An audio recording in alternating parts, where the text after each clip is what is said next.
भाई के पान बनारस वाला जाए बंद अकल का ताला। वाह, क्या बात है इस गीत की। ठेठ बनारसी स्टाइल में रचा हुआ ये गीत, अमिताभ बच्चन साहब का अभिनय, किशोर कुमार साहब की गायकी, अनजान साहब के लिरिक्स और कल्याण जी आनंद जी का संगीत, सब ने मिलकर एक कमाल कॉम्बिनेशन बना दिया है। नमस्कार, आदाब, सत श्री अकाल दोस्तों, मैं हूं आपकी दोस्त और होस्ट स्वप्निल और मेरे यूट्यूब चैनल स्वप्निल टॉकीज में आप सभी का बहुत बहुत स्वागत है। आज के एपिसोड की शुरुआत में जो गीत आपने सुना, खई के पान बनारस वाला, खुल जाए बंद अकल का ताला, क्या कमाल का गीत है ये। और आज के हमारे एपिसोड में जो किस्सा मैं आपके लिए लेकर आई हूँ वो इसी गीत से जुड़ा हुआ है।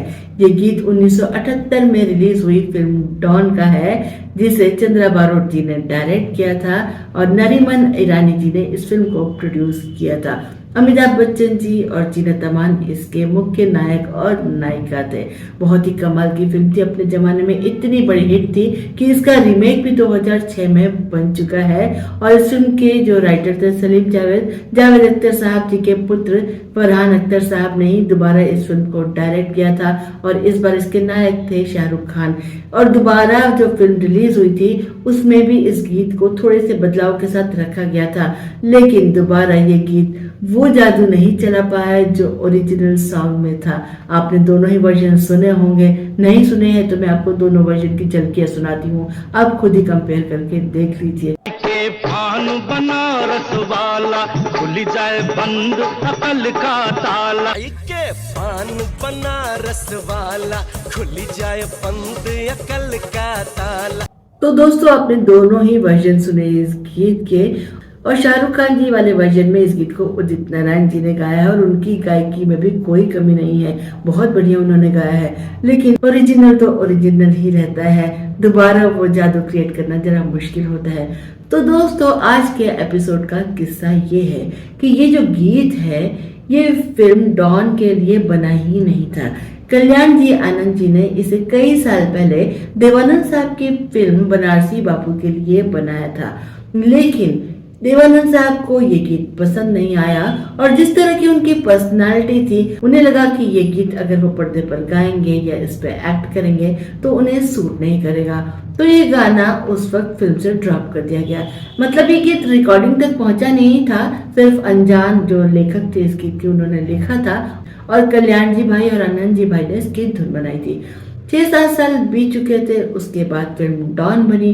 डॉन फिल्म भी कंप्लीट हो चुकी थी। इसके जो निर्देशक थे चंद्रा बारोट जी, उन्होंने राय लेने के लिए मनोज कुमार साहब को फिल्म के रशियस दिखाए। वो मनोज कुमार साहब के असिस्टेंट रह चुके थे, उनके मनोज कुमार साहब से बड़े अच्छे संबंध थे, तो वो चाहते थे कि फिल्म की रिलीज से पहले मनोज कुमार साहब एक बार फिल्म को देख लें और उन्हें अपनी राय दे दें। मनोज कुमार साहब ने पूरी फिल्म देखी, फिल्म उन्हें बहुत पसंद आई, लेकिन उन्होंने कहा कि फिल्म का जो आखिरी 1 घंटा है उसकी रफ्तार बहुत तेज है और इस रफ्तार को बीच में ब्रेक करने के लिए एक फड़कता हुआ गाना जरूर होना चाहिए। चंद्रा बारोट साहब को ये सलाह पसंद आई। उन्होंने कल्याण जी आनंद जी से कहा कि एक गीत हमें यहाँ पर चाहिए।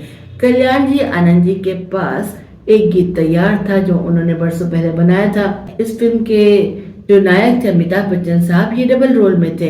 तो पहले रोल में वो डॉन थे और दूसरे रोल में सड़कों पर तमाशा दिखाने वाले एक छोटे मोटे गायक बने थे और उनका जो बैकग्राउंड था वो ईस्टर्न यूपी का यानी कि बनारस इलाहाबाद का ही रखा गया था। तो कल्याण जी भाई को लगा कि वो जो गीत उन्होंने तैयार किया था बनारसी बापू के लिए, वो शायद इस सिचुएशन में फिट हो सकता है। उन्होंने ये गीत चंद्रा बारोट जी को और फिल्म के प्रोड्यूसर नरीमन जी को सुनाया तो उन्हें गीत बहुत पसंद आया। उन्होंने कहा कि गीत तो बढ़िया है, फिल्म में रखा जा सकता है, इसे रिकॉर्ड कर लीजिए। अब इसकी रिकॉर्डिंग की बारी जब आई तो किशोर कुमार साहब को इस गीत को गाने के लिए बुलाया गया। टाइम बहुत कम था, फिल्म पूरी हो चुकी थी और फटाफट से इस गीत को तैयार भी करना था और शूट भी करना था। तो किशोर कुमार साहब को रिहर्सल का टाइम भी नहीं दिया गया था, सीधे उन्हें रिकॉर्डिंग स्टूडियो में बुला लिया गया और कहा कि आप गाना सुन लीजिए, थोड़ी रिहर्सल के बाद आज ही इस गीत को रिकॉर्ड करना है। किशोर कुमार साहब पहुंचे स्टूडियो और वो अपने ही खास गेटअप में आए थे। जो इस गीत के लिरिसिस्ट थे अनजान जी, उनके पुत्र समीर जी एक किस्सा शेयर करते हुए बताते हैं कि वो भी रिकॉर्डिंग के वक्त वहां पर मौजूद थे। उन्होंने देखा कि किशोर कुमार साहब लुंगी, कुर्ता और साथ साथ पाँव में स्लीपर पहन के आए थे। और जो स्लीपर थी एक पाँव में उनकी थी और एक पाँव में उनकी पत्नी की थी, और साथ ही साथ वो आंखों में सुरमा लगा कर आए थे। तो वो ऐसे ही मनमौजी इंसान थे, लोगों को हंसाते रहते थे और शायद इसीलिए वो ऐसे अजीबोगरीब गेटअप में आते थे जिससे लोगों का मनोरंजन हो सके। खैर, वो स्टूडियो पहुंचे। अनजान जी ने उन्हें गीत लिखाना शुरू किया। जब उन्होंने पहली लाइन लिखी गीत की, जो थी भंग का रंग जमा हो चकाचक फिर लो पान चबाए, किशोर कुमार जी लिखते लिखते रुक गए। अनजान जी की ओर देखते हुए बोले कि भैया तुम ये कहाँ से शब्द लाते हो, ये चकाचक कौन सा शब्द है, मैंने तो जिंदगी में पहली बार सुना है, इसका मतलब क्या होता है। अनजान जी ने कहा कि दादा आप पूरा गीत लिख लीजिए, मैं बाद में आपको इसका मतलब भी समझा दूंगा। खैर, उन्होंने आगे गीत लिखवाना शुरू किया। खई के पान बनारस वाला, खुली जाए बंद अकल का ताला। किशोर कुमार जी ने फिर अपनी कलम रोकी और कहा ये खईके क्या होता है, मैं खा के गाऊंगा, और खुली जाए क्यों, खुल जाए होगा। अनजान जी ने कहा कि दादा मैं जैसा कह रहा हूँ आप प्लीज इसे वैसा ही लिखिए, ये गीत बनारसी बैकग्राउंड का है और वहां पर इसी तरह की भाषा बोली जाती है और ये चकाचक शब्द बड़ा ही कॉमन है वहां पर। किशोर कुमार साहब ने पूरा गाना लिखा। कल्याण जी आनंद जी की धुन उन्होंने सुनी और इस गाने को गुनगुना कर देखा। अब तो उन्हें मजा आ गया। उन्होंने कहा कि चलो एक दो रिहर्सल करते हैं, मैं सीधे टेक करूंगा। और इसकी जो शुरुआती लाइनें हैं, भंग का रंग जमा हो चकाचक फिर लो पान चबाए, ऐसा झटका लगे दिया पर पुनर्जन्म हो जाए। इन दो पंक्तियों को कल्याण जी आनंद जी ने किशोर कुमार जी के ऊपर ही छोड़ दिया था। उन्होंने कहा था कि दादा गीत की धुन हमने बना दी है, अब इन दो पंक्तियों को आपको जैसे गाना है आप अपने हिसाब से गा लीजिए। किशोर कुमार जी ने कहा कि ठीक है, आप गाना रिकॉर्ड करना शुरू करिए, एक टेक में हम इसे रिकॉर्ड करेंगे। आप यकीन कर सकते हैं कि कितने एक्सप्रेशन है इस गीत में, और इस गीत को सिर्फ वन टेक में होकर किया है। और तो और मैंने ये भी सुना है कि जब इस गीत की रिकॉर्डिंग हो रही थी तो रिदम के जो आर्टिस्ट थे वो सारे अवेलेबल थे, लेकिन बाकी के आर्टिस्ट ज्यादा अवेलेबल नहीं थे। तो बीच का जो म्यूजिक है उसको फिलर के तौर पे किशोर कुमार जी ने अपने मुंह से गा कर इसको फिल किया है। अमिताभ बच्चन साहब भी रिकॉर्डिंग स्टूडियो में मौजूद थे। किशोर कुमार जी ने अमिताभ बच्चन जी से कहा कि वैसे तो मैं अभिनय छोड़ चुका हूँ और अब मैं सिर्फ गाना ही गाता हूँ, लेकिन मैं तुम्हारे साथ एक फिल्म में काम करना चाहता हूँ। अमिताभ बच्चन जी ने उनके सामने हाथ जोड़ते हुए कहा कि दादा मैं आपके साथ काम नहीं कर सकता, मेरे जैसे 500 अमिताभ बच्चन भी अगर जन्म लेंगे तो आपका मुकाबला नहीं कर सकते। आप अपनी आवाज से ऐसे एक्सप्रेशन देते हैं, ऐसी एक्टिंग करते हैं कि मुझ पर इतना प्रेशर हो जाता है कि मैं इसे पर्दे पर कैसे एक्ट करूं, यही करना मेरे लिए मुश्किल है, तो मैं आपके सामने अभिनय कैसे करूंगा।